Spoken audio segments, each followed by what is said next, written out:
बन्या प्रभावित अंचल में चांदबाली विधायक स्थिति समीक्षा और विपन्न को रिलीफ बंटन। भद्रक जिलार चांदबाली निर्वाचन मंडली अनेक पंचायत सप्ताह अधिक समय धरी बन्या जल में बुड़ी रही।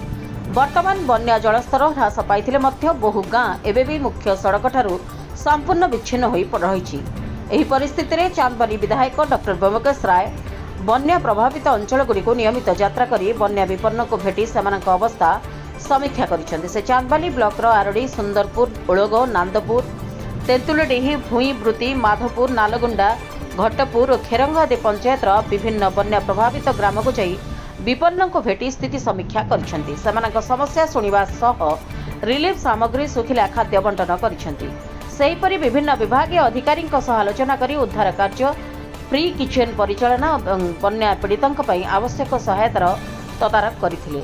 नदी नालघेरा चांदबाली अंचल अनेक स्थान में रास्ता उपरे बन्या जल प्रवाहित होतिबारु यातायात व्याहत होइछि। तथापि विधायक केतेबेले लाइफ जैकेट पिंधि हुली डंगारे पुणी केतेबेले ट्रैक्टर जोगे दलीय नेता और कर्मी सह बन्या अंचल में पहुंची लोकों समस्यार समाधान दिगरे पदक्षेप नेउथिबा देखिବାକୁ मिलिछि। बन्या परिस्थिति स्वाभाविक न हेबा पर्यंत लोकों पाखरे रही समस्त प्रकार सहयोग जारी रखिबे बोली विधायक श्रीयुक्त राय प्रकाश करिसेंति।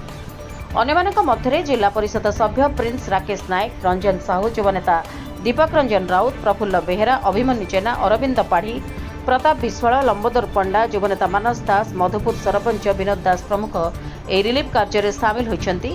भद्रकरू निरंजन साहू रिपोर्ट, रिपब्लिक ओडिशा, साधारण लोकंक स्वर।